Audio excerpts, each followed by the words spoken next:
الحمد لله نحمده ونستعينه ونؤمن به ونتوكل عليه ونعوذ بالله من شرور أنفسنا ومن سيئات أعمالنا من يهده الله فلا مضل له ومن يضلله فلا هادي له وأشهد أن لا إله إلا الله وحده لا شريك له وأشهد أن محمدًا عبده ورسوله أرسله بالهدى ودين الحق ليظهره على الدين كله ولو كره المشركون اللهم صل على محمد وعلى آل محمد كما صليت على إبراهيم وعلى آل إبراهيم إنك حميد مجيد اللهم بارك على محمد وعلى آل محمد كما باركت على إبراهيم وعلى آل إبراهيم إنك حميد مجيد أما بعد ألا إن خير الكلام كلام الله وخير الهدي هدي محمد صلى الله عليه وسلم وشر الأمور محدثاتها وكل محدثة بدعة وكل بدعة ضلالة وكل ضلالة في النار أعوذ بالله من الشيطان الرجيم بسم الله الرحمن الرحيم يا أيها الذين آمنوا اتقوا الله حق تقاته ولا تموتن إلا وأنتم مسلمون اتقوا الله عباد الله നല്ലവരായ സഹോദരങ്ങളെ സഹോദരിമാരെ അല്ലാഹുവിൻ്റെ വിധിവിലക്കുകൾ മനസ്സിലാക്കി ജീവിതത്തിൽ പകർത്താൻ പരിശ്രമിക്കണമെന്ന് ആദ്യമായി ഓർമ്മപ്പെടുത്തുന്നു, വസിയത്ത് ചെയ്യുന്നു. അല്ലാഹു അതിന് നമ്മെ അനുഗ്രഹിക്കുമാറാകട്ടെ. ലോകത്തിൻ്റെ നാനാഭാഗത്തു നിന്നും പരിശുദ്ധ ഹജ്ജ് കർമ്മം നിർവഹിക്കാനുള്ള തയ്യാറെടുപ്പിലാണ് ലോക മുസ്ലിമീങ്ങൾ. അതിനുള്ള യാത്രകളും യാത്രായപ്പുകളും ഒക്കെയായി മുസ്ലിം ലോകം ഹജ്ജിനൊരുങ്ങിക്കഴിഞ്ഞു. ലോക ജനതക്ക് ഭൂമി ലോകത്ത് ആദ്യമായി നിർമ്മിക്കപ്പെട്ട കഅബ സന്ദർശനത്തിനൊരുങ്ങുകയാണ്. ആഗോള കേന്ദ്രം, അതിലേക്കുള്ള സന്ദർശനമാണ് യഥാർത്ഥത്തിൽ ഹജ്ജ്. അല്ലാഹു വിശുദ്ധ ഖുർആനിൽ പറഞ്ഞു, ഇന്ന അവ്വല ബൈത്തിൻ വുദിയ ലിന്നാസി ലല്ലദീ ബിബക്ക മുബാറകം വഹുദൽ ലിൽ ആലമീൻ. ലോകത്ത് ആദ്യമായി ജനങ്ങൾക്ക് വേണ്ടി നിർമ്മിക്കപ്പെട്ട ഭവനം ആളുകൾ തിങ്ങിക്കൂടുന്ന ബക്ക എന്ന പ്രദേശത്തുള്ള ഭവനമാണ്. അത് അനുഗ്രഹീത വീടാണ്. ലോകർക്ക് അത് മാതൃകയാണ്. റസൂലുള്ളാഹി സ്വല്ലല്ലാഹു അലൈഹി വസല്ലമ ആദ്യം ബൈത്തുൽ മുഖദ്ദസിലേക്ക് തിരിഞ്ഞു നമസ്കരിച്ചു, ഖിബിലയായി. അങ്ങനെ അള്ളാഹുവിന്റെ റസൂൽ ഇങ്ങനെ ആഗ്രഹിച്ചു, കഅബയിലേക്ക് തിരിഞ്ഞ് നമസ്കരിക്കണമെന്ന്. ആ ആഗ്രഹം അള്ളാഹു സാധിപ്പിച്ചു കൊടുത്തു, അനുവാദം നൽകി കഅബയിലേക്ക് തിരിയാൻ കൽപ്പിച്ചു. അങ്ങനെ കഅബ ഖിബിലയായി റസൂലുള്ളാഹി നമസ്കാരം നിർവഹിച്ചു. ഈ സംഭവം നടന്നപ്പോൾ ജൂതന്മാര് പറഞ്ഞു, മുഹമ്മദ് ഇപ്പ ചെയ്തത് ശരിയായില്ല. കാരണം ബൈത്തുൽ മുഖദ്ദസാണ് ആദ്യത്തെ ആരാധനാലയം. അതാണ് അമ്പിയാക്കളുടെ അമ്പിയാക്കൾ ഹിജ്റ പോയ സ്ഥലം. അതായിരുന്നു അമ്പിയാക്കളുടെ ഖിബില. ഇതെല്ലാം ഒഴിവാക്കിയിട്ടിപ്പോ കഅബയിലേക്ക് തിരിഞ്ഞിരിക്കുന്നു എന്ന ആരോപണമുണ്ടായപ്പോൾ അതിന് മറുപടിയായിട്ടാണ് അല്ലാഹു തആല ഈ ആയത്ത് അവതരിപ്പിക്കുന്നത്. ആദ്യ ഭവനം എന്നത് ബൈത്തുൽ മുഖദ്ദസ് അല്ല, അത് ബക്കയിലുള്ള കഅബയാണ് എന്ന് അല്ലാഹു തആല പറയുകയാണ്. വളരെ വ്യക്തമായി ഈ ആരാധനാലയത്തെ സംബന്ധിച്ച് വിശുദ്ധ ഖുർആനിൽ അല്ലാഹു തആല സവിസ്തരം പ്രതിപാദിക്കുന്നത് നമുക്ക് കാണാൻ കഴിയും. വാനലോകത്ത് ബൈത്തുൽ മഅമൂർ മലക്കുകൾക്ക് തവാഫ് ചെയ്യാം. ഭൂമി ലോകത്ത് കഅബ മനുഷ്യർക്ക് തവാഫ് ചെയ്യാൻ. അല്ലാഹു തആല അവന്റെ ഭവനമായി നിശ്ചയിച്ച ഇടം, അവിടെ വന്ന് ആളുകൾ തവാഫ് ചെയ്യുമ്പോൾ അല്ലാഹു തആല പ്രത്യേക പരിഗണന നൽകുകയും പാശ്ചാത്താപം സ്വീകരിക്കുകയും അവരെ അംഗീകരിക്കുകയും ചെയ്യുന്നു. ഒരാളുടെ വീട്ടിൽ വന്ന് ചുറ്റിക്കറങ്ങി നടന്നാൽ, ചുറ്റിത്തിരിഞ്ഞു നിന്നാൽ എത്ര വലിയ വെറുപ്പുള്ള ആളുകളും മാപ്പ് കൊടുക്കുമല്ലോ. അതേ ഒരു പ്രതീതി നമുക്കിതിൽ കാണാവുന്നതാണ്. ഭൂമി ലോകത്ത് കഅബയേക്കാൾ ശ്രേഷ്ഠമായ ഒരു നിർമ്മിതി നമുക്ക് കാണാൻ കഴിയില്ല. കാരണം കഅബ ഉണ്ടാക്കാൻ കൽപ്പിച്ചത് അല്ലാഹുവാണ്. അതിൻ്റെ എഞ്ചിനീയർ ജിബ്രീൽ അലൈഹിസ്സലാമാണ്. അതിൻ്റെ നിർമ്മാണ പ്രവൃത്തി നടത്തിയത് ഖലീലുല്ലാഹി ഇബ്രാഹിം അലൈഹിസ്സലാമാണ്. അതിന് ഹെൽപ്പറായി വർക്ക് ചെയ്തത് ഇസ്മായിൽ അലൈഹിസ്സലാമാണ്. ഈ രൂപത്തിൽ നിർമ്മിക്കപ്പെട്ട ഒരു ഭവനവും ഭൂമി ലോകത്തില്ല. ആ ഭവനത്തെ സംബന്ധിച്ച് അല്ലാഹു തആല പറഞ്ഞു, മുബാറക്കൻ, ബറക്കത്തുള്ളതാണ്, ധാരാളം ഖൈറുള്ള, ധാരാളം ഉപകാരമുള്ള ഒരിടമാണത് എന്ന് അല്ലാഹു തആല പറയുകയാണ്. അവിടെ പോയി ഹജ്ജ് ചെയ്യുന്നവർക്ക്, ഉംറ നിർവഹിക്കുന്നവർക്ക്, തവാഫ് ചെയ്യുന്നവർക്ക്, ഇഅ്തികാഫിരിക്കുന്നവർക്ക്, അതുദ്ദേശിച്ച് യാത്ര ചെയ്യുന്നവർക്ക് വലിയ അനുഗ്രഹവും വലിയ ഗുണങ്ങളും അല്ലാഹു തആല ചെയ്തുകൊണ്ടിരിക്കുന്നു. കാരണം അത് മുബാറക്കായ ഗേഹമായി അല്ലാഹു തആല അംഗീകരിച്ചിരിക്കുകയാണ്. ധാരാളം പ്രതിഫലം, അവർ ചെയ്ത പാപങ്ങളെല്ലാം പുറത്തു കൊടുക്കുന്ന അവസ്ഥ, ഇതെല്ലാം അതിനുണ്ട്. എന്തിനാണ് ഹജ്ജിന് പോകുന്നത്? എന്തിനാണ് ആ ഭവനം സന്ദർശിക്കാൻ അല്ലാഹു തആല പറഞ്ഞത്? അല്ലാഹു ഖുർആനിൽ അതിന്റെ കാരണം പറഞ്ഞു, ലിയഷ്ഹദു മനാഫിഅ ലഹും. അവർക്ക് ഉപകാരപ്രദമായ പല സംഗതികളും ഉണ്ട് അവിടെ, അതിന് സാക്ഷികളാകാനാ. പറഞ്ഞു കേട്ട വിവരം പോലെ, മറിച്ച് അവിടെ പോയി കണ്ട് ഉപകാരപ്രദമായ സംഗതികൾക്ക് സാക്ഷികളാകാനാണ് ഹജ്ജ് നിർവഹിക്കാൻ പറഞ്ഞത് എന്ന് അല്ലാഹു തആല ഖുർആനിലൂടെ പറയുകയാണ്. ദീനിന്റെ ഒരു അടിസ്ഥാനപരമായ കേന്ദ്രം, ഒരാഗോള കേന്ദ്രം മുസ്ലിങ്ങളുടെ, അതാണത്. ഒരു കേവല ആരാധനയല്ല ഹജ്ജ് എന്ന് പറയുന്നത്. അതിന് പള്ളിയില്ലേ ഓരോ നാട്ടിലും? അതുപോലെ തന്നെ ഖുർആനൊക്കെ അല്ലേ എടുത്ത് ഓതിയാ പോരെ? അവിടെയുള്ള ഖുർആൻ തന്നെയാ ഇവിടെയുള്ളത്. പക്ഷെ അതല്ല, ഈ ഉമ്മത്തിന് ഒരാഗോള കേന്ദ്രമുണ്ട്, അത് സന്ദർശിക്കണം. അവിടെ വെച്ചൊരുപാട് സംഗതികൾ പകർത്തിയെടുക്കണം. അതിനുവേണ്ടി ഓരോ നാട്ടിന്റെ പ്രതിനിധികളും ഓരോ വർഷവും അങ്ങോട്ട് സഞ്ചരിക്കണം, അവിടെ സമ്മേളിക്കണം. ഒരു തിരിച്ചറിവിന്റെ ഒത്തുകൂടലാണത്. ലിയഷ്ഹദു മനാഫിഅ ലഹും, ഒരു തിരിച്ചറിവിന്റെ ഒത്തുകൂടലാണത് എന്ന് അല്ലാഹു തആല വിശുദ്ധ ഖുർആനിലൂടെ പറയുകയാണ്. എന്താണ് തിരിച്ചറിവ്? ഒന്ന്, സ്വന്തം നാഥനെ, രക്ഷിതാവിനെ തിരിച്ചറിയണം. പല ആരാധനാ കേന്ദ്രങ്ങളുമുണ്ട്, പല അഭയ കേന്ദ്രങ്ങളുമുണ്ട്, പല നേർച്ച കുറ്റികളുമുണ്ട്. അതൊന്നും അല്ല യഥാർത്ഥത്തിൽ പരിശുദ്ധ ദീനുൽ ഇസ്ലാം എന്താണെന്ന് മനസ്സിലാക്കാൻ ഒന്ന് പോയി പരിസര ബോധമുള്ളവൻ കണ്ട് മനസ്സിലാക്കുകയാണെങ്കിൽ ആകെ പരിവർത്തനപ്പെടുന്ന ഒരു യാത്രയാണ് ഹജ്ജ് യാത്ര. അതുപോലെ നമ്മുടെ ആദിമമായ മാതാപിതാക്കളെ തിരിച്ചറിയുക, അവരുടെ ചരിത്ര സ്ഥലങ്ങൾ, പരിശുദ്ധ ദീനുൽ ഇസ്ലാമിന്റെ ചരിത്രങ്ങളുടെ നാൾവഴികൾ, ഇതെല്ലാം കണ്ട് മനസ്സിലാക്കുക. അങ്ങനെ ഇസ്ലാമിക ചരിത്രത്തിലേക്കുള്ള ഒരു ആത്മീയ യാത്രയാണ് ഒരു മനുഷ്യന്റെ ജീവിതത്തിൽ ഒറ്റത്തവണയെങ്കിലും ചെയ്യൽ നിർബന്ധമായ ഹജ്ജ് യാത്ര. അതിനാകണമെന്ന് അല്ലാഹു തആല നമ്മോട് പറയുകയാണ്. മനുഷ്യവംശത്തിന്റെ തുടക്കത്തിൽ തന്നെ അവന് ദീനുണ്ട്, അവനൊരു ആത്മീയ കേന്ദ്രമുണ്ട്, അതാണ് കഅബ. വിശുദ്ധ ഖുർആനിൽ ഇബ്രാഹിം നബി അലൈഹിസ്സലാം മുതൽ ഇങ്ങോട്ടുള്ള ചരിത്രമാണ് പറയുന്നതെങ്കിലും ആ ഖുർആനിൽ തന്നെ സൂചനയുണ്ട് കഅബ അതിന് എത്രയോ മുമ്പ് തന്നെ ഭൂമി ലോകത്തുള്ളതാണെന്ന്. അതുപോലെ തന്നെ ഒരുപാട് തഫ്സീറുകളും ചരിത്രങ്ങളും കഅബയുടെ ആദ്യ നിർമ്മാണത്തെ സംബന്ധിച്ച് നമുക്ക് കാണാവുന്നതാണ്. മലക്കുകളാണോ ആദ്യമായി അത് നിർമ്മിച്ചത്, അതല്ല ആദം അലൈഹിസ്സലാമാണോ എന്ന വീക്ഷണങ്ങളൊക്കെ ചരിത്ര ഗ്രന്ഥങ്ങളിൽ നമുക്ക് കാണാവുന്നതാണ്.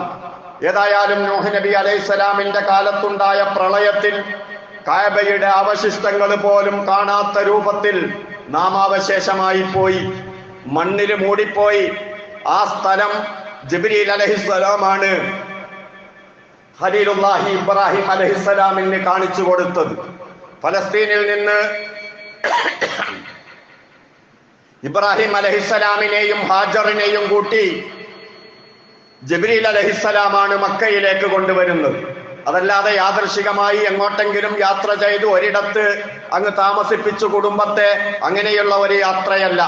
ജിബ്രീൽ അലൈഹിസ്സലാം കൂട്ടിക്കൊണ്ടുവന്നിട്ട് കഅബ സ്തുതി ചെയ്യുന്ന സ്ഥലത്ത് ഇബ്രാഹിം നബി അലൈഹിസ്സലാമിനെ താമസിപ്പിക്കുകയാണ്. അതുകൊണ്ടല്ലേ അന്ന് താമസിപ്പിച്ച് പോകുന്ന സമയത്ത് ഇബ്രാഹിം അലൈഹിസ്സലാം ദുആ ചെയ്തത്, റബ്ബനാ ഇന്നി അസ്കന്തു മിൻ ദുർരിയത്തി ബിവാദിൻ ഗൈരി ദി സർഇൻ ഇൻദ ബൈതിക്കൽ മുഹറം. അല്ലാഹുവേ നിന്റെ പരിശുദ്ധ ഗേഹത്തിന്റെ അടുത്ത്, കൃഷിയില്ലാത്ത വാസയോഗ്യമല്ലാത്ത ഈ സ്ഥലത്ത്, നിന്റെ പരിശുദ്ധമായ ഭവനത്തിന്റെ അടുത്ത് ഞാനിതാ എന്റെ സന്താനങ്ങളിൽ ചിലരെ താമസിപ്പിച്ചിരിക്കുകയാണ്. എന്റെ കുടുംബത്തിന്റെ ഒരു ഭാഗം ഞാനിതാ ഇവിടെ താമസിപ്പിച്ചിരിക്കുകയാണ് എന്ന് സൂറ ഇബ്രാഹിമിൽ 37-ാമത്തെ സൂക്തത്തിൽ നമുക്ക് കാണാവുന്നതാണ് ഇബ്രാഹിം നബി അലൈഹിസ്സലാമിന്റെ പ്രാർത്ഥന. അപ്പൊ നിന്റെ പരിശുദ്ധമായ ഗേഹത്തിന്റെ അടുത്താണ് താമസിപ്പിച്ചത് എന്ന് ഇബ്രാഹിം നബി അലൈഹിസ്സലാം അവിടെ നിന്ന് തുറന്നു പറഞ്ഞത് ജിബ്രീൽ അലൈഹിസ്സലാം ആ സ്ഥലത്താണ് കഅബ എന്ന് പഠിപ്പിച്ചു കൊടുത്തതിന്റെ അടിസ്ഥാനത്തിലാണ്. അങ്ങനെ മണ്ണ് മൂടിക്കിടക്കുന്ന ആ സ്ഥലത്തു നിന്ന് കഅബയുടെ അസ്ഥിവാരത്തിന്റെ അവശിഷ്ടങ്ങൾ കണ്ടെത്തി ഇബ്രാഹിം നബി അലൈഹിസ്സലാം കൃത്യമായി അത് പുനർനിർമ്മാണം നടത്തിയത് നമുക്ക് ചരിത്രത്തിലൂടെ വായിച്ചെടുക്കാൻ കഴിയും. അഥവാ കഅബയുടെ ചരിത്രത്തിലെ വലിയ ഒരു നാഴികക്കല്ലായിരുന്നു ഖലീലുല്ലാഹി ഇബ്രാഹിം നബി അലൈഹിസ്സലാം ആ കഅബ പുനർനിർമ്മിച്ചത്. അങ്ങനെ ഇബ്രാഹിം നബി അലൈഹിസ്സലാം കഅബ നിർമ്മിച്ചിട്ട് അവിടെ എന്ത് ഇബാദത്താണ് ചെയ്യേണ്ടത് എന്ന് അല്ലാഹുവിനോട് ചോദിക്കുകയാണ്. കാരണം നിലവിലുള്ള ഇബാദത്തുകളൊന്നും പറ്റില്ല. നിലവിലുള്ള ആരാധനകൾ ഭൂമി ലോകത്തെന്നുള്ളത് ആളുകൾ ഉണ്ടാക്കിയ ആരാധനകളാണ്. ആരാധ്യന്മാരെയും ആളുകൾ ഉണ്ടാക്കിയതാണ്. അതുപോലുള്ള പ്രവർത്തികളൊന്നും അള്ളാഹുവിന്റെ ഭവനമാകുന്ന പരിശുദ്ധ ഗേഹത്തിങ്കൽ പാടില്ല. അതുകൊണ്ട് ആരാധനാ രീതി എങ്ങനെയാണ് എന്ന് പഠിപ്പിച്ചു തരണേ എന്ന് ഇബ്രാഹിം നബി അലൈഹിസ്സലാം അള്ളാഹുവിനോട് ദുആ ചെയ്തത് വിശുദ്ധ ഖുർആനിലുണ്ട്. വഅരിനാ മനാസിക്കനാ, ഇബ്രാഹിം നബിയുടെ ദുആയിലുള്ളതാ. ആ മനാസിക്, ഹജ്ജിന്റെ മാർഗങ്ങൾ, ആ ഹജ്ജിന്റെ അഅമാലുകൾ, എവിടെ വെച്ച് ഇഹ്റാം കെട്ടണം, എവിടെ താമസിക്കണം, അതുപോലെ എവിടെ വെച്ചാണ് ഇബാദത്തുകൾ നിർവഹിക്കേണ്ടത്, അതിന്റെ സ്ഥലങ്ങളെല്ലാം അല്ലാഹു തആല തന്നെ ഇബാദത്തിന്റെ രൂപമൊക്കെ പഠിപ്പിച്ചു കൊടുക്കണം. അത് പഠിപ്പിക്കാനായി ഇബ്രാഹിം നബി അലൈഹിസ്സലാം അല്ലാഹുവിനോട് ദുആ ചെയ്തു. അല്ലാഹു തആല പഠിപ്പിച്ചു കൊടുത്തു. അങ്ങനെ കൃത്യമായ ഹജ്ജ് ഇബ്രാഹിം നബി അലൈഹിസ്സലാം പുനരാരംഭിച്ചു. അങ്ങനെയാണ് കഅബ നിർമ്മാണവും ആ ഹജ്ജ് കർമ്മത്തിന്റെ പ്രവർത്തനങ്ങളും നടന്നുകൊണ്ടേയിരുന്നത്. എന്നാൽ പിൽക്കാലത്ത് ഇബ്രാഹിം നബി അലൈഹിസ്സലാമിന്റെ സന്താന പരമ്പര ആ കഅബ എന്ന കെട്ടിടം അവിടെ ഉണ്ട്. പക്ഷെ അതിന്റെ ആത്മീയതയിൽ വെള്ളം ചേർത്തു, അതിന്റെ ആരാധനയിൽ വെള്ളം ചേർത്തു, ആകെ മാറ്റിമറിച്ചു. ആ ആത്മീയത തിരിച്ചു കൊണ്ടുവരാൻ വേണ്ടിയാണ് അന്ത്യപ്രവാചകനായ റസൂലുള്ളാഹി സ്വല്ലല്ലാഹു അലൈഹി വസല്ലമയെ അല്ലാഹു സുബ്ഹാനഹു വ തആല നിയോഗിച്ചത്. അല്ലാഹുവിന്റെ റസൂല് വന്നിട്ട് അതുവരെ നടപ്പിലുണ്ടായിരുന്ന പ്രവർത്തനങ്ങൾ പൂർണ്ണമായി നിർമ്മാർജ്ജനം ചെയ്തിട്ടില്ല. മറിച്ച് അതിൽ കടന്നുകൂടിയ വൈകല്യങ്ങൾ മാത്രമാണ് റസൂലുള്ളാഹി ഇല്ലാതാക്കിയത്. തൗഹീദിന് വിരുദ്ധമായ ശിർക്കം പ്രവർത്തനങ്ങൾ അവിടെ ഉണ്ടായിരുന്നു, അത് മാറ്റി. അതുപോലെ സംസ്കാരത്തിന് നിരക്കാത്ത പ്രവർത്തനങ്ങൾ അവർ ചെയ്തിരുന്നു, അതും മാറ്റി. അതുപോലെ ജനങ്ങളുടെ ഐക്യത്തിനും യോജിപ്പിനും വിരുദ്ധമായ പ്രവർത്തനങ്ങൾ ഉണ്ടായിരുന്നു, അതെല്ലാം നിർമ്മാർജ്ജനം ചെയ്തു. അങ്ങനെ ഏത് കാലത്തും ആര് വീക്ഷിച്ചാലും വളരെ പവിത്രമായ ആരാധനയായ ഹജ്ജ് കർമ്മം ഇന്നും വളരെ ഭംഗിയായി നിലനിൽക്കുകയാണ്. ഇബ്രാഹിമി മില്ലത്തിലേക്കുള്ള ഒരു തിരിച്ചുപോക്കായിരുന്നു റസൂലുള്ളാഹി സ്വല്ലല്ലാഹു അലൈഹി വസല്ലമയുടെ പുനഃക്രമീകരണം. ഖുറൈശികള് ഹജ്ജ് നിർവഹിക്കുന്ന സമയത്ത് അവരാണ് അവിടുത്തെ മേലാളന്മാര്. അവര് ഹജ്ജ് നിർവഹിക്കുമ്പോൾ മുസ്തലിഫയിലേ നിൽക്കുള്ളൂ, അറഫയിലേക്ക് പോകൂല. കാരണം എന്താ? അവര് പറയുന്നത് ജനങ്ങളൊക്കെ അറഫെ പോട്ടെ, ഞങ്ങൾ മുസ്ദലിഫ വരെ പോവുള്ളൂ. മുസ്ദലിഫ എന്ന് പറഞ്ഞതും മിനയൊക്കെ ഹറമിന്റെ ബോർഡറിന്റെ ഉള്ളിലാണ്. ഈ ഹറമിന്റെ പുറത്താണ് അറഫ. അപ്പൊ അറഫയില് ഞങ്ങൾ പോകേണ്ടവരല്ല, പുറത്തുനിന്ന് വരുന്നവരൊക്കെ പോയി അവിടെ നിന്നോട്ടെ, ഇതിന്റെ മേലാളന്മാരായ ഞങ്ങൾ മുസ്ദലിഫ വരെ പോകുള്ളൂ. അവർക്ക് അവരിട്ട പേരായിരുന്നു ഹുംസിന്റെ ആളുകളാണ് അവരും. അവര് അവിടുത്തെ താപ്പാന്മാര്, വലിയ നേതാക്കന്മാർ ഇങ്ങനെ ജനങ്ങളെ രണ്ടായി കാണുന്ന ഏർപ്പാടുണ്ടായിരുന്നു. അതുപോലെ തന്നെ അവരുടെ ഒരു നിയമം, അവര് പാസാക്കിയ ഒരു നിയമമായിരുന്നു, കഅബത്തിന്റെ അടുത്ത് വെച്ച് ആര് ഹജ്ജ് നിർവഹിക്കുകയാണെങ്കിലും തവാഫിനോ ഉംറക്കോ വേണ്ടി തവാഫ് ചെയ്യുകയാണെങ്കിൽ അവരിട്ടുടുത്ത് വന്ന വസ്ത്രത്തിൽ തവാഫ് ചെയ്യാൻ പാടില്ല. അത് പാപം ചെയ്യുന്ന സമയത്ത് ധരിച്ച വസ്ത്രങ്ങളായിരിക്കും. പാപം പൊറുക്കപ്പെടണമെങ്കിൽ നഗ്നരായിട്ട് തവാഫ് ചെയ്യണം. ഇനി വല്ല തുണി ഉടുക്കണമെങ്കിലും ഞങ്ങൾ തരണം, ഞങ്ങൾ തരുന്നത് ഉടുത്തേ തവാഫ് ചെയ്യാൻ പാടുള്ളൂ എന്ന്. ഖുറൈശികളിലുള്ള ആണുങ്ങൾ ആണുങ്ങൾക്കും കൊടുക്കും, സ്ത്രീകൾ സ്ത്രീകൾക്കും കൊടുക്കും. ചിലർക്ക് കിട്ടും, ചിലർക്ക് കിട്ടാതിരിക്കും. കിട്ടിയില്ലെങ്കിലും തവാഫിന് അവർക്ക് യാതൊരു പ്രശ്നവും ഉണ്ടായിരുന്നില്ല. സ്ത്രീകളൊക്കെ അന്ന് തവാഫ് ചെയ്യുമ്പോൾ ഇമാം നവവി റഹ്മത്തുള്ളാഹി അലൈഹി ഒക്കെ ആ സംഭവം വിശദീകരിക്കുന്നുണ്ട്. അവര് പറയുമായിരുന്നു, ഇന്ന് കുറച്ച് കാണും, അല്ലെങ്കിൽ പൂർണ്ണമായി കാണും. എന്ത് കണ്ടാലും പ്രശ്നമൊന്നുമില്ല എന്ന് പറഞ്ഞുകൊണ്ട് തവാഫ് ചെയ്യുന്ന ഏർപ്പാടുണ്ടായിരുന്നു. അള്ളാഹു വിശുദ്ധ ഖുർആനിൽ ആയത്തിറക്കി, ഖുദൂ സീനത്തക്കും ഇൻദ കുല്ലി മസ്ജിദ്, നിങ്ങൾ ആരാധനാ വേളകളിലെ അലങ്കാര വസ്ത്രങ്ങൾ ഉപയോഗിച്ചു കൊള്ളണം. ഏറ്റവും നല്ല വസ്ത്രം ഉപയോഗിച്ചുകൊണ്ട് സംസ്കാര സമ്പന്നരായിട്ടാണ് നിങ്ങൾ ആരാധനാകർമ്മം നിർവഹിക്കേണ്ടത് എന്ന് അല്ലാഹു സുബ്ഹാനഹു വ തആല ആ ഭാഗം തിരുത്തുകയുണ്ടായി. ഇതെല്ലാം വളരെ വ്യക്തമായി നമുക്ക് ഹദീസിന്റെ ഗ്രന്ഥങ്ങളിൽ കാണാവുന്നതാണ്. അതുപോലെ അന്നവര് പറഞ്ഞിരുന്ന പല ന്യായങ്ങളും ഇതൊക്കെ പിതാക്കന്മാര് ചെയ്തതാണ്. അവര് ചെയ്തതേ നമ്മളും ചെയ്യാവൂ, മാറ്റം വരുത്താൻ പാടില്ല. അവരെന്തൊക്കെയോ ഉണ്ടാക്കുക, എന്നിട്ട് അതിങ്ങനെ പരമ്പരാഗതമായി നാട്ടിന് നടപ്പുണ്ടാവുക, അത് തിരുത്താൻ പറയുന്ന സമയത്ത് പിതാക്കന്മാര് ചെയ്തതാണ് എന്ന് ന്യായം പറയുക. ഇതേ അവസ്ഥ ഇന്ന് പല സംഗതികളിലും ഉണ്ട്. മഹാനായ റസൂലുള്ളാഹി സ്വല്ലല്ലാഹു അലൈഹി വസല്ലമ ഈ രൂപത്തിലുള്ള ഒരു പരിവർത്തനം ഉണ്ടാക്കിയിട്ടില്ലെങ്കിൽ നമ്മുടെ ഹജ്ജിന്റെ കോലുണ്ടാകുമായിരുന്നു. നമ്മൾ ആലോചിച്ചു നോക്കേണ്ടതുണ്ട്. അപ്പോൾ സംസ്കാര സമ്പന്നതയുടെ ആദർശമാണ് പരിശുദ്ധ ദീനുൽ ഇസ്ലാം.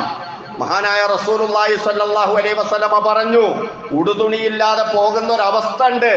അവിടെ ഖുറൈശികളെന്നോ സാധാരണക്കാരെന്നോ മാറ്റല്ല. യാ അയ്യുഹന്നാസ്, ഓ മനുഷ്യരെ, ഇന്നക്കും തുഹ്ശറൂന ഇലല്ലാഹി ഹുഫാത്തൻ ഉറാത്തൻ ഗുർല, നിങ്ങൾ കാലിന് ചെരുപ്പില്ലാതെ ഉടുതുണിയില്ലാതെ സുന്നത്ത് പോലും കഴിക്കപ്പെടാത്ത സ്ഥിതിയില് നാളെ മഹ്ശറയിൽ ഒരുമിച്ച് കൂട്ടപ്പെടും എന്ന് പറഞ്ഞാൽ, കമാ ബദഅന അവ്വല ഖൽഖിൻ നുഈദു, ആദ്യമായി എങ്ങനെയാണോ ഒരു മനുഷ്യനെ സൃഷ്ടിച്ചത് അതുപോലെ മഹ്ശറയിലേക്ക് കൊണ്ടുപോകും. അവിടെ ആരും വ്യത്യാസമില്ല, എല്ലാവരും ഒരുപോലെ തന്നെയാണ്. ജനിച്ചു വീഴുന്ന കുട്ടികൾക്ക് ഔറത്ത് മറക്കാത്തതിന്റെ പേരിൽ ആർക്കും ആക്ഷേപമൊന്നുമില്ലല്ലോ. അതുപോലെയുള്ള ഒരു പുനർജന്മമാണ് മഹ്ശറയിലേക്കുള്ള പുനർജന്മം. അവിടെ ഔറത്ത് പ്രശ്നമല്ല. ആ ഒരു സംഗതി തന്നെ ആലോചിക്കാനുള്ള സമയവും കാര്യമൊന്നും അവിടെ ഉണ്ടാകില്ല എന്ന് മഹാനായ റസൂലുള്ളാഹി സ്വല്ലല്ലാഹു അലൈഹി വസല്ലം ആയിഷ റളിയല്ലാഹു അൻഹായെ പഠിപ്പിച്ചത് നമുക്ക് കാണാവുന്നതാണ്. അതുപോലെ തന്നെ അവരുണ്ടാക്കിയ ബിദ്അത്ത്, ജാഹിലിയ കാലത്ത് ഹജ്ജിൽ അവർ കടത്തിക്കൂട്ടിയതായിരുന്നു അൻസാറുകളുടെ ഹജ്ജ്. അൻസാറുകൾ മദീനയിൽ നിന്ന് അന്ന് ജാഹിലിയ കാലത്ത് ഹജ്ജിന് വരും. അങ്ങനെ ഹജ്ജിന് വരുന്ന സമയത്ത് അവർക്ക് നായില എന്ന ഒരു വിഗ്രഹമുണ്ടായിരുന്നു. ആ നായിലയും അതുപോലെ തന്നെ പേരുള്ള മറ്റ് വിഗ്രഹങ്ങളും ചെങ്കടൽ തീരത്ത് സ്ഥാപിതമായിരുന്നു. അതിനു വേണ്ടിയാണ് അവർ ഇഹ്റാം കെട്ടുക, എന്നിട്ട് തവാഫ് ചെയ്യുക ആ കടൽ തീരത്ത് വെച്ചാണ്. എന്നിട്ട് സഅയ് ചെയ്യാൻ വേണ്ടി മക്കയിൽ വരും, സഫയിലും മർവയിലും. ഇങ്ങനെയായിരുന്നു അവർ ഹജ്ജ് കർമ്മം നിർവഹിച്ചത്. മഹാനായ റസൂലുള്ളാഹി ഹജ്ജിന്റെയും ഉംറയുടെയും നിയമങ്ങൾ പഠിപ്പിക്കുമ്പോൾ സഫയിലും മർവയിലും സഅയ് ചെയ്യണമെന്ന് പറഞ്ഞപ്പോൾ സഹാബാക്കൾക്ക് വരെ ഒരു വിഷമം. ഇത് ഒരു ശിർക്കം പ്രവർത്തനമായി പണ്ട് അൻസാറുകൾ കൊണ്ടു നടന്നതല്ലേ ജാഹിലിയ കാലത്ത്, അതുകൊണ്ട് ഞങ്ങൾക്കത് വേണ്ട എന്ന രൂപത്തിലുള്ള ഒരാശങ്കയോടുകൂടിയുള്ള സമീപനമുണ്ടായിരുന്നു. അള്ളാഹു ഖുർആനിൽ ആയത്തിറക്കി, ഇന്ന സഫാ വൽ മർവത മിൻ ശആയിരില്ലാഹ്, സഫയും മർവയും അള്ളാഹുവിന്റെ ദീനടയാളങ്ങളിൽ പെട്ടതാണ്. അതുകൊണ്ട് ഫമൻ ഹജ്ജൽ ബൈത ബിഉതമറ ഫലാ ജുനാഹ അലൈഹി അൻ യതവഫ ബിഹിമാ, ഹജ്ജ് ചെയ്യുന്ന സമയത്ത്, ഉംറ നിർവഹിക്കുന്ന സമയത്ത് അവിടെ തവാഫ് ചെയ്യുന്നതിൽ യാതൊരു അപാകതയുമില്ല, യാതൊരു അപാകതയില്ല സഈ ചെയ്യുന്നതിൽ എന്ന് അല്ലാഹു തആല പറഞ്ഞപ്പോ ഒരാൾ ആയിഷ ബീവിയോട് വന്നിട്ട് ചോദിക്കുകയാണ്, സഈ ചെയ്തില്ലെങ്കിൽ അപാകതയില്ലെന്നല്ലേ അല്ലാഹു തആല ഖുർആനിൽ പറഞ്ഞത്? അപ്പൊ സഈ ചെയ്യാതെയും ഉംറയും ഹജ്ജൊക്കെ നിർവഹിച്ചാല് അതിന് കുഴപ്പമൊന്നും ഇല്ലല്ലോ ഉമ്മ എന്ന് ആയിഷ ബീവിയോട് ചോദിച്ചപ്പോ ആയിഷ ബീവി റളിയല്ലാഹു അൻഹ പറയാണ്, അങ്ങനല്ല, സഈ ചെയ്യാതെ ഒരാള് ഹജ്ജ് ചെയ്താലും ഉംറ ചെയ്താലും അത് സ്വീകരിക്കപ്പെടുകയില്ല. ആ പറഞ്ഞത് എന്തിനാണ്, എപ്പോൾ പറഞ്ഞതാണ് എന്ന് താങ്കൾ മനസ്സിലാക്കിയിട്ടില്ല. അതിന്റെ പാശ്ചാത്തലം ഇന്നതാണ്. അതായത് അൻസാറുകൾ ജാഹിലിയ്യ കാലത്ത് വന്നിട്ട് വിഗ്രഹത്തെ തവാഫ് ചെയ്ത് അതിനുശേഷം നടത്തുന്ന ഒരു പ്രവൃത്തിയായിരുന്നു സഈ. അപ്പോൾ അവരുടെ ശിർക്കിന്റെ ഭാഗമായിട്ട് അവർ കൊണ്ടു നടന്നതാ. അതിലുള്ള ഒരാശങ്ക ആളുകൾ പ്രകടിപ്പിച്ചിരുന്നു. അതിന് അല്ലാഹു തആല മറുപടി പറഞ്ഞതാണ്, നിങ്ങൾ ഈ ചെയ്യുന്നത് ശിർക്കല്ല, നേരെ മറിച്ച് അവർ ചെയ്യുന്ന വിഗ്രഹാരാധന, അതാണ് ശിർക്ക്. സഈ എന്ന് പറഞ്ഞത് ഹജ്ജിന്റെ ഭാഗമാണ്, അത് ബോധ്യപ്പെടുത്താൻ വേണ്ടി പറഞ്ഞതാ. ഇനി താങ്കൾ പറഞ്ഞതുപോലെയാണെങ്കിൽ അല്ലാഹു തആല പറയേണ്ടിയിരുന്നത് അങ്ങനെയല്ല എന്ന് ആയിഷ റളിയല്ലാഹു അൻഹ പറയുന്നു. അതായത് നിങ്ങൾ സഈ ചെയ്യാതിരുന്നാൽ അതിന് കുഴപ്പമില്ല എന്നായിരുന്നു അല്ലാഹു തആല പറയേണ്ടിയിരുന്നത്, നിങ്ങൾ സംശയിച്ചതുപോലെയാണെങ്കിൽ എന്ന് പറഞ്ഞുകൊണ്ട് ഈ ലോകത്തിന് പരിശുദ്ധ ദീനുൽ ഇസ്ലാമിന്റെ നിയമങ്ങൾ നമ്മുടെ ഉമ്മ ആയിഷ റളിയല്ലാഹു അൻഹ പഠിപ്പിച്ചത് നമുക്ക് കാണാൻ കഴിയും. അറിവിന്റെ വലിയ യൂണിവേഴ്സിറ്റി ആയിരുന്നു മഹദി ആയിഷ റളിയല്ലാഹു അൻഹ. റസൂലുള്ളാഹി സ്വല്ലല്ലാഹു അലൈഹി വസല്ലമയിൽ നിന്ന് കൃത്യമായി കാര്യങ്ങളെല്ലാം പഠിച്ച് മനസ്സിലാക്കിയതാണ്. അതുപോലെ ജാഹിലിയ്യ കാലത്ത് ഹജ്ജിന് അവരുണ്ടാക്കിയ ഏറ്റവും പ്രധാനപ്പെട്ട മാറ്റം അതിന്റെ മുദ്രാവാക്യം തൽബിയത്ത്, അതിലുള്ള മാറ്റമാണ്. എന്താ ഹജ്ജിന്റെ തൽബിയത്ത്? നമുക്കറിയാം, ലബ്ബൈക അല്ലാഹുമ്മ ലബ്ബൈക ലബ്ബൈക ലാ ശരീക ലക ലബ്ബൈക ഇന്നൽ ഹംദ വന്നിഅമത ലക വൽ മുൽക് ലാ ശരീക ലക. തൗഹീദിന്റെ കറകളഞ്ഞ ശബ്ദമാണത്. അല്ലാഹുവേ, നീ എന്നെ വിളിച്ചു, ഞാനിതാ നിന്റെ വിളിക്ക് ഉത്തരം ചെയ്തുകൊണ്ട് ഇവിടെ വന്നിരിക്കുന്നു. ഇല്ല, നിനക്ക് യാതൊരു പങ്കാളിയുമില്ല. ഈ തൽബിയത്ത് പരിശുദ്ധ ദീനുൽ ഇസ്ലാം പഠിപ്പിച്ചു. എന്നാൽ ജാഹിലിയ്യ കാലത്ത് മുശ്രിക്കുകൾ എന്തായിരുന്നു തൽബിയത്ത് ചൊല്ലിയത് എന്ന് ഇമാം മുസ്ലിം ഉദ്ധരിക്കുന്ന ഹദീസിൽ അബ്ദുല്ലാഹി ഇബ്നു അബ്ബാസ് റളിയല്ലാഹു അൻഹു ഒക്കെ റിപ്പോർട്ട് ചെയ്യുന്നത് നമുക്ക് കാണാം.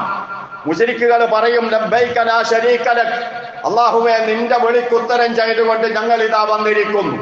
ഇതവർ പറയുന്ന സമയത്ത് നിനക്ക് യാതൊരു പങ്കാളിയുമില്ല എന്നുകൂടി അവർ പറയുന്ന നേരത്ത് അവരെന്താ തുടർന്ന് പറയാൻ പോകുന്നത് എന്നറിയാവുന്ന മഹാനായ റസൂലുള്ളാഹി അവരോട് പറയും, വൈലക്കും ഖദ് ഖദ്, അത് മതി കേട്ടോ, അതിനപ്പുറത്തേക്ക് നിങ്ങൾ പറയല്ല എന്ന്. പക്ഷെ അവര് നിർത്തില്ല. അവര് പറയുന്നില്ല ശരീക്കൻ, ചില പങ്കാളികൾ ഒഴികെ, ഹുവലക്ക്, ആ പങ്കാളികൾ നിന്റേതാണ്, തംലിക്കുഹു വമാ മലക്ക്, ആ പങ്കാളിയുടെ ഉടമസ്ഥതയിൽ വല്ലതും ഉണ്ടെങ്കിൽ അതും നിന്റേതാണ്. നിന്റേതാണ് പങ്കാളികള്. പരിപൂർണ കഴിവ് നിനക്കാണ്. നീ കൊടുത്ത കഴിവ് കൊണ്ട്, നീ കൊടുത്ത ബർക്കത്ത് കൊണ്ട് അവരെ സഹായിക്കുന്നു എന്നേ ഉള്ളൂ. പരിപൂർണമായി ഏറ്റവും വലിയ പരമാധികാരി നീ മാത്രാണ്. ആ പരമാധികാരത്തിന് നിനക്കൊരു പങ്കുകാരുമില്ല. ഇങ്ങനെയായിരുന്നു മുശ്രിക്കുകൾ തൽബിയത്ത് ചൊല്ലിയത്.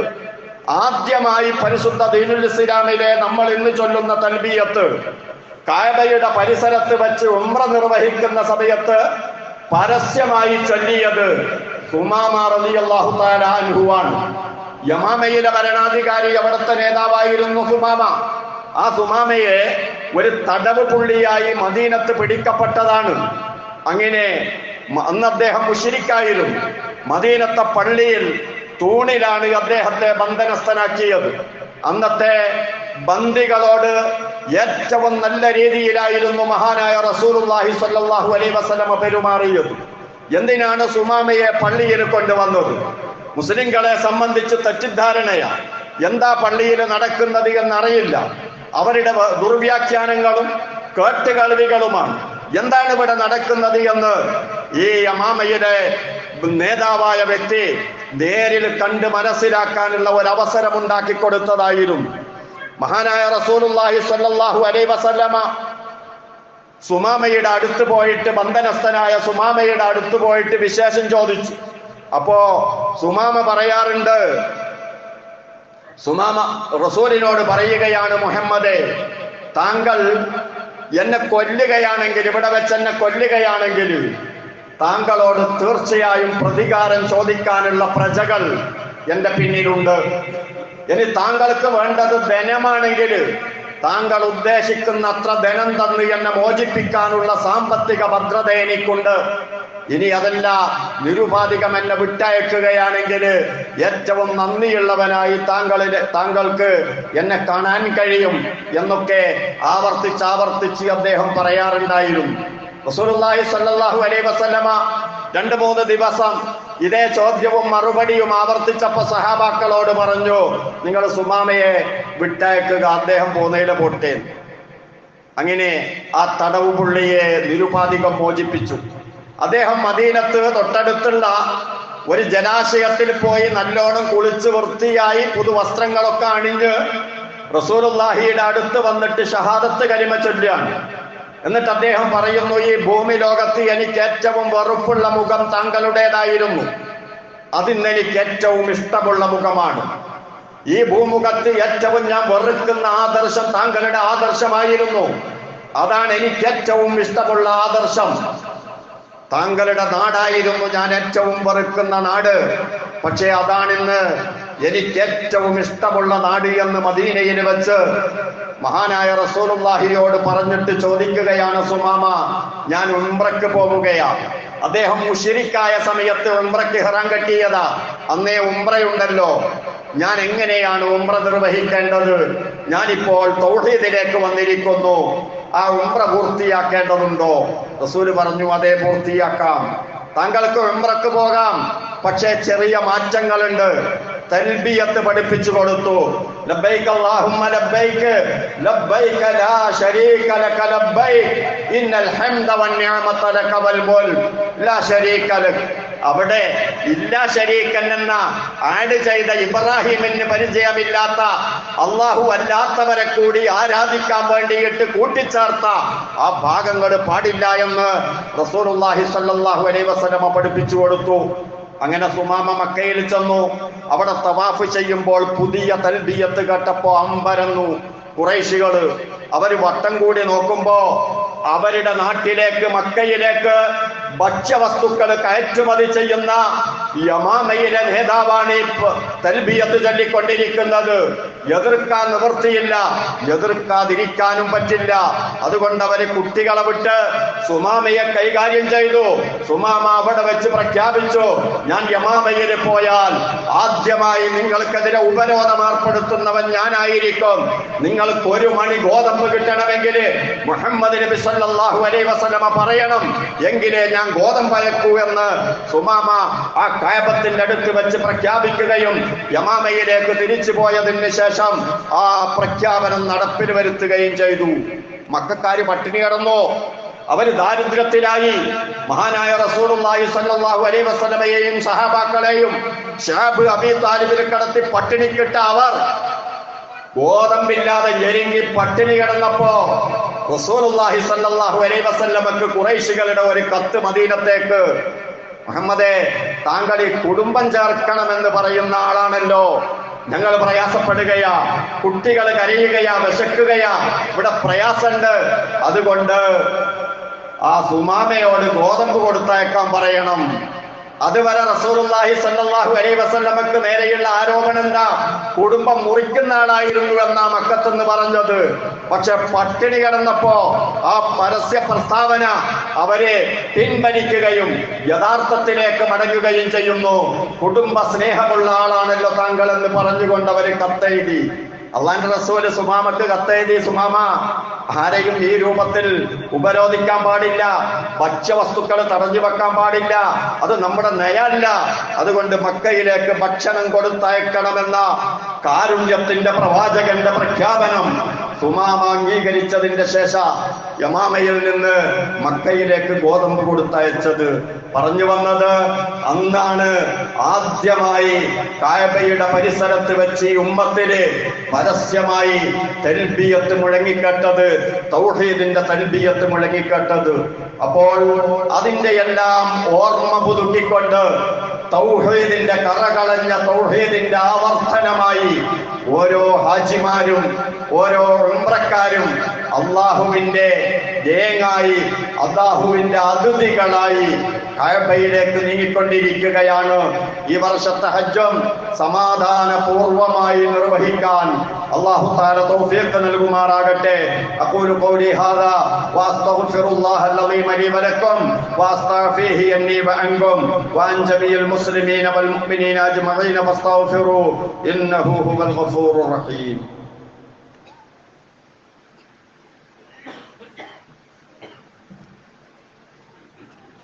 അൽഹംദുലില്ലാഹ് വസ്സലാത്തു വസ്സലാമു അലാ റസൂലില്ലാഹ് വഅലാ ആലിഹിൽ ഫായിസീന ബിറിദല്ലാഹ്. ഊസീകും ഇബാദല്ലാഹി വഇയ്യായ ബിതഖ്വല്ലാഹ്. സത്യവിശ്വാസികളെ, വിശ്വാസിനികളെ, അള്ളാഹുവിന്റെ വിധിവിലക്കുകൾ കൃത്യമായി മനസ്സിലാക്കി ജീവിതത്തിൽ പകർത്താൻ ശ്രമിക്കണമെന്ന് ഒരിക്കൽ കൂടി എന്നെയും നിങ്ങളെയും ഓർമ്മപ്പെടുത്തുന്നു, വസിയ്യത്ത് ചെയ്യുന്നു. കഅബയാണ് കേന്ദ്രം, അതിൻ്റെ ബ്രാഞ്ചുകളാണ് നമ്മുടെ പള്ളികളെല്ലാം. ലോകത്ത് 3 പള്ളികൾ ഒഴികെ ബാക്കിയുള്ള എല്ലാ പള്ളികൾക്കും ഒരേ സ്ഥാനവും ബഹുമാനവുമാണ്. ഏത് പള്ളിയിൽ കയറിയാലും ആ കഅബയിലുള്ള സമത്വം തന്നെയാണ് നമുക്ക് കാണാവുന്നത്. ആ കഅബയാണ് നമ്മുടെ നമസ്കാരത്തിൻ്റെ ഖിബില എന്ന കേന്ദ്രവും. അതുകൊണ്ട് തന്നെ കഅബയെ ബഹുമാനിക്കുന്നതിൻ്റെ ഭാഗമായി ലോകത്തുള്ള മുഴുവൻ പള്ളികളെയും ആദരവോടെ ബഹുമാനത്തോടു കൂടി തന്നെ നമ്മൾ കാണുകയും പള്ളികളിൽ നടക്കുന്ന ആരാധനകളെല്ലാം വളരെ മഹത്തായതായി കണക്ക് കൂട്ടുകയും ചെയ്യണം. അത് ഈമാനിൻ്റെ ഭാഗമാണ്. കുറച്ചൊന്ന് നേരത്തെ വരണം. ഇപ്പോൾ 12:24 ബാങ്ക്. ആ സമയത്ത് തന്നെ ഖുതുബ തുടങ്ങുന്നുണ്ട്. എല്ലാവരും കുറച്ച് നേരത്തെ വരാൻ വേണ്ടി ശ്രമിക്കുക.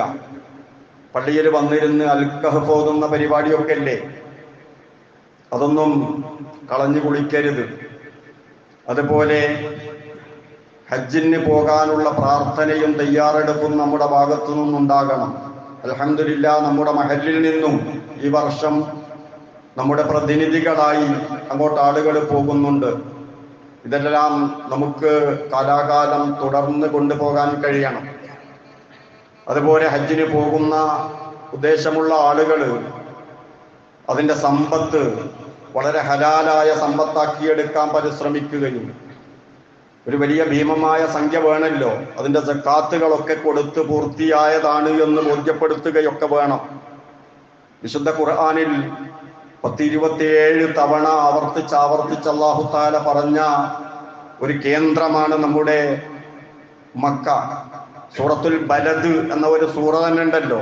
ആ നാടിനെ അള്ളാഹു പ്രത്യേകം പരിഗണിക്കുകയാണ്. ലാ ഉഖ്സിമു ബിഹാദൽ ബലദ് വ അൻത ഹില്ലും ബിഹാദൽ ബലദ്.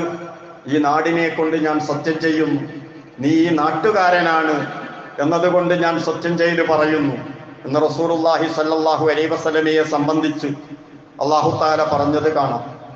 ഇന്നമാ ഉമിർതു അൻ അഅ്ബുദ റബ്ബ ഹാദിഹിൽ ബൽദ. ഈ നാടിൻ്റെ രക്ഷിതാവിനെ, നാഥനെ ആരാധിക്കാനാണ് എന്നോട് കൽപ്പിക്കപ്പെട്ടിരിക്കുന്നത്. ഈ നാടിനെ പവിത്രമാക്കിയവനെ ആരാധിക്കാനാണ് എന്നോട് കൽപ്പിക്കപ്പെട്ടിരിക്കുന്നത് എന്ന് റസൂലുള്ളാഹി സ്വല്ലല്ലാഹു അലൈഹി വസല്ലം പ്രഖ്യാപിച്ചതായി കാണാൻ കഴിയും. അഫ്ളലുൽ ജിഹാദ്, ഏറ്റവും ശ്രേഷ്ഠമായ ജിഹാദ് ഹജ്ജും മബ്റൂർ, സ്വീകാര്യയോഗ്യമായ ഹജ്ജാണ്. ജിഹാദ് എന്നൊക്കെ കേൾക്കുന്ന സമയത്ത് വാളെടുത്ത് ശത്രുവിന് നേരെ ചാടുക എന്നൊക്കെയാണ് വ്യാഖ്യാനിക്കപ്പെടാറുള്ളത്. ജിഹാദ് ഹജ്ജാണ് വലിയ ജിഹാദ്. നമ്മുടെ ദേഹേച്ഛയോട്, നമ്മുടെ മനസ്സിലുള്ള ദുരഭിമാനങ്ങളോട്, ഞാൻ ആരൊക്കെയോ ആണ് എന്ന ധാരണകളോട് ഒക്കെ ചെയ്യുന്ന വലിയ പോരാട്ടമാണ് ഹജ്ജ്. അത് കഴിയുമ്പോഴേക്ക് ഞാൻ ആരുമല്ല, ഈ പാരാപാരം ജനങ്ങളിൽ ഒരു കണ്ണി മാത്രമാണ്, വിനീതനാണ് എന്ന ലാളിത്യത്തിലേക്ക് മനുഷ്യൻ തിരിച്ചു വരും. അഥവാ ഉമ്മ പെറ്റ മകനെ പോലെ തിരിച്ചു വരും. അങ്ങനെ വരണം എന്നാണ് അല്ലാഹു തആല വിശുദ്ധ ഖുർആനിലൂടെയും റസൂലുള്ളാഹി തിരുസുന്നത്തിലൂടെയും നമ്മോട് പറയുന്നത്. അറഫയിൽ ആളുകളൊക്കെ ഇങ്ങനെ ഒരുമിച്ച് കൂടുമ്പോ അള്ള വാരിക്കോരിയങ്ങ് കൊടുക്കുക.